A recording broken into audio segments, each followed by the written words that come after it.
বাঙালি রান্নার হেসেলে আপনাদের সবাইকে স্বাগত। আজ আমি একদম অন্য রকমের একটা ডিম পরোটার রেসিপি আপনাদের সাথে শেয়ার করছি। তাহলে চলুন দেখে নিই কিভাবে বানাচ্ছি। ডিম পরোটাটা বানাতে আমার লাগছে দুটো ডিম। ডিমগুলোকে আমি একটা বড় বাটির মধ্যে ভেঙে নেব, দিয়ে খুব ভালো করে একটু ফেটিয়ে নেব। ডিমটা ভালো করে ফেটানো হয়ে যাওয়ার পর আমি এবার এতে অ্যাড করব হাফ কাপ দুধ। দুধটা কিন্তু অবশ্যই রুম টেম্পারেচারে হওয়া চাই। দুধটা দিয়েও খুব ভালো করে আমি ডিমটার সাথে একটু মিশিয়ে নেব। খুব ভালো করে সমস্ত কিছু মিশিয়ে নেওয়ার পর আমি এবার এতে অ্যাড করব বাকি উপকরণ। দিচ্ছি একটা মিডিয়াম সাইজের পেঁয়াজ খুব মিহি করে কুচিয়ে রেখেছিলাম, সেটা দিয়ে দিলাম। দিচ্ছি ধনেপাতা। ধনেপাতাটা কিন্তু অবশ্যই আপনাদের পছন্দ মতন কম বেশি করে নিতে পারেন। আর দিয়ে দেবো কাঁচা লঙ্কা, ঝালটা কিন্তু অবশ্যই আপনাদের স্বাদ অনুযায়ী।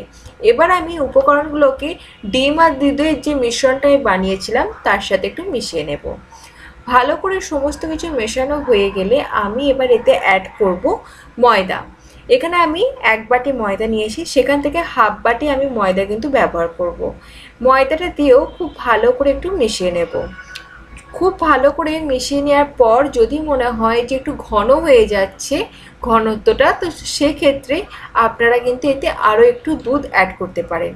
সমস্ত কিছু ভালো করে মিশিয়ে নেওয়ার পর আমার এটা ঘন হয়ে গেছে, তাই এতে আমি আরও একটু দুধ অ্যাড করলাম। দিয়ে আরও একটু ভালো করে একটু মিশিয়ে নেব। ভালো করে মিশিয়ে নেওয়ার পর আমি এতে অ্যাড করব নুন। নুনটা দিয়েও খুব ভালো করে একটু মিশিয়ে নেব।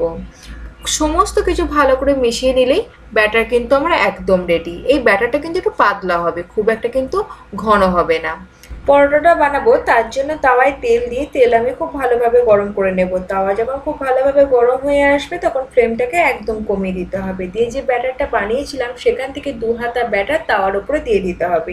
আপনাদের কিন্তু কষ্ট করে স্প্রেড করতে হবে না, ব্যাটারটা এতটাই পাতলা থাকবে যে নিজে থেকেই সুন্দরভাবে গোল হয়ে স্প্রেড হয়ে যাবে। দিয়ে এইভাবে রেখে দেবেন 2 মিনিট একদম লো ফ্লেমে। দেখবেন আস্তে আস্তে কাঁচা ভাবটা চলে যাচ্ছে।